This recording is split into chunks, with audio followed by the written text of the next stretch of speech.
Anthrax বা ত্বক রোগ ছোঁয়াচে না হলেও পশু থেকে মানুষে ছড়ায়। এতে আক্রান্ত ব্যক্তির মৃত্যুর ঝুঁকি নেই, তবে সচেতন না হলে থেকে যায় দীর্ঘমেয়াদে ভোগান্তির আশঙ্কা। বাংলাদেশের উত্তরাঞ্চলীয় জেলার রংপুরের পীরগাছায় দ্রুত ছড়িয়েছে অ্যানথ্রাক্স। সংক্রমণ ঠেকাতে আক্রান্ত গবাদি পশু জবাই নিষিদ্ধ ও মৃত পশু মাটির গভীরে পুঁতে ফেলার পরামর্শ বিশেষজ্ঞদের।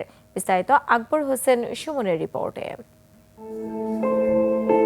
নায়াসিনামাইড ও স্যালিসাইলিক সমৃদ্ধ লিলি ফেস ওয়াশ যা ফেসের ডেড স্কিন সেল দূর করে দেয় দ্বিগুণ ফাস্টার ব্রাইটেনিং। অ্যানথ্রাক্স, যার মূল কারণ ব্যাসিলাস অ্যানথ্রাইসিস ব্যাকটেরিয়া। সাধারণত গরু, মহিষ, ছাগল এ ধরনের প্রাণী অ্যানথ্রাক্সে আক্রান্ত হলে তা ছড়ায় মানুষের মধ্যে। আক্রান্ত পশুর কাঁচা মাংস, লালা, রক্ত, হাড় ও নাড়িভুঁড়ির সংস্পর্শেই মূলত মানুষের শরীরে ছড়ায় এই ব্যাকটেরিয়া। সম্প্রতি রংপুরের পীরগাছায় বেশ কয়েকজনের শরীরে অ্যানথ্রাক্সের জীবাণু শনাক্ত করেছে রোগতত্ত্ব নিয়ন্ত্রণ ও গবেষণা প্রতিষ্ঠান আইইডিসিআর। একটু ছোট ফুটকুনির মতো ঘামাচির মতো উঠছিল, ওঠার পরে আমি টিপ দিয়েছিলাম, টিপ দেওয়ার পরে এটা আস্তে আস্তে আস্তে আস্তে বড় হয়ে গেছে। আমার গরু হলো জ্বর আসছিল, 3 দিন ছিল জ্বর, থাকার পরে মনে করেন যে মারা গেছে।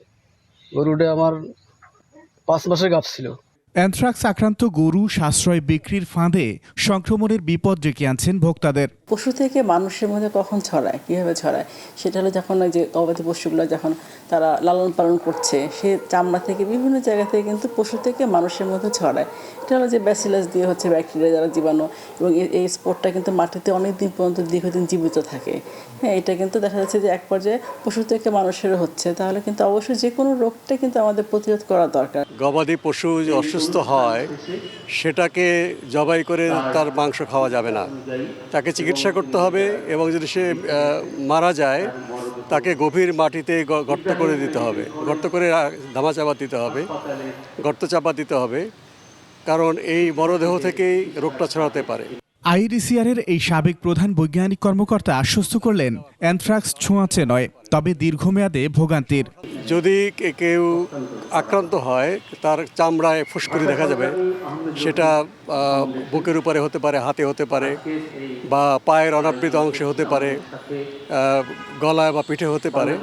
তার সঙ্গে সঙ্গে স্থানীয় উপজেলা স্বাস্থ্য কমপ্লেক্সে যেতে হবে, সেখানে চিকিৎসার সব ব্যবস্থা আছে। চিকিৎসা যদি নেই তাহলে সে ভালো হয়ে যাবে, তবে এটা মানুষ থেকে মানুষে ছড়ায় না, অসুস্থ প্রাণী থেকেই মানুষের কাছে ছড়াচ্ছে।